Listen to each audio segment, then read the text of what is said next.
One day, I was playing Geometrical Dominator and had a random thought. How many jumps can you do from holding down left click on the official levels? It was a great video idea, so that's why I'm going to do this extremely scientific experiment.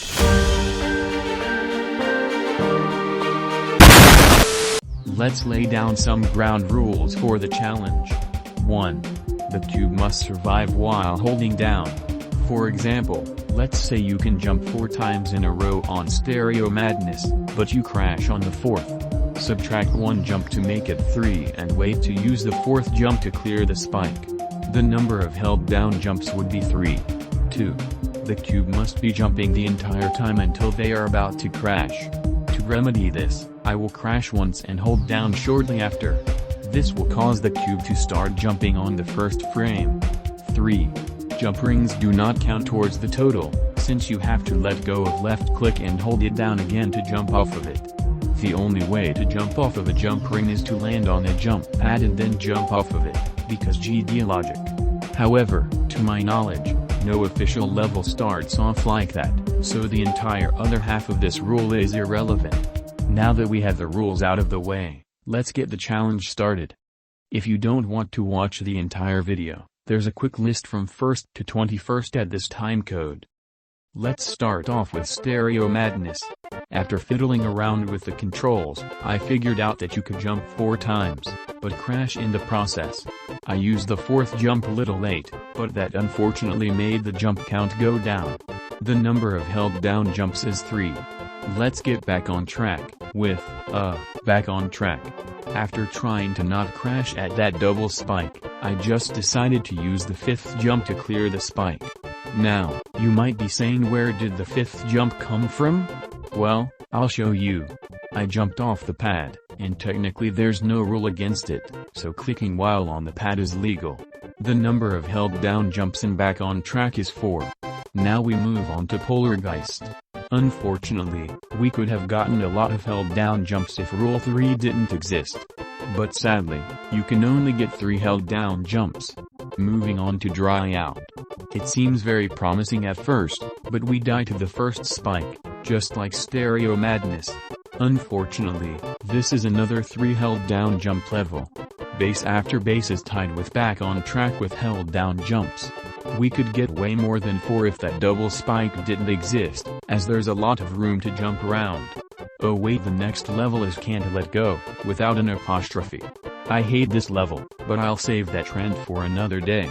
We can only perform 1 held down jump, which is basically just a normal jump. Yet another reason I hate Can't Let Go. Now we go to Jumper. We could at least do a jump or 2 if that pillar was a bit higher. But still 4 jumps isn't half bad.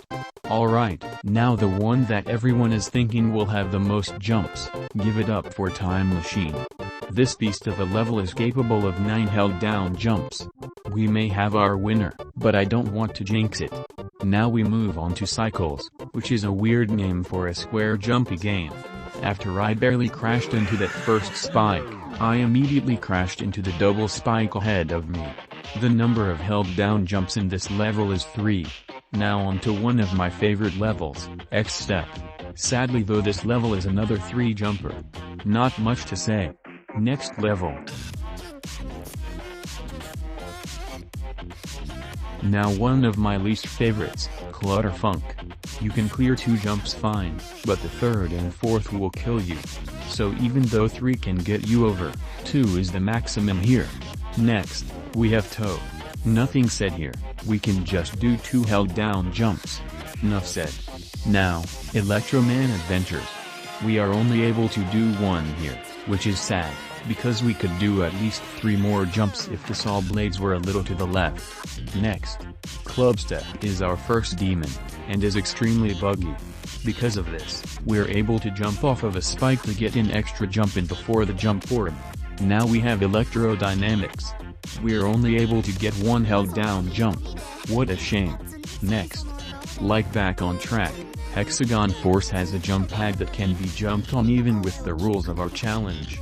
If we weren't able to jump on it, our total would be 3. However, the rules say nothing about jump pads, so we're in the clear. Now on to another one of my favorite levels, blast processing. This one has nothing interesting to say about it, it's a 2-jumper. Not a lot to say about it. Next. Toe 2 is next, and it manages to get a whole 4 jumps. It might not look like I'm jumping on the gravity pad, but I am. Take my word for it. Anyways, let's get the next one. Now to the level that started it all, Geometrical Dominator. This level has a lot of space to jump around, which is nice because it gives a whole 7 held down jumps. So far, this level is in second place for most held down jumps. Let's move on to the final 2. I don't have Deadlocked unlocked, so I'll just get a copyable.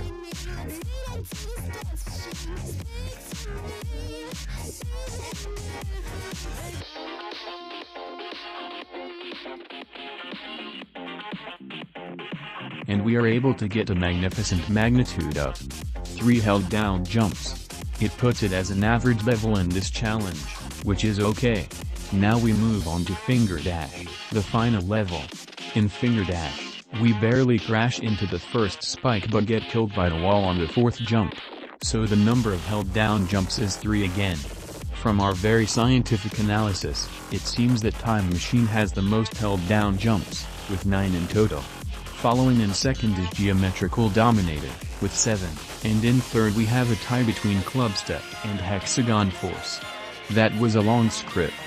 Here are the final results from 1st to 21st if you just want to see the results. Thanks for watching, and I hope you have a great day.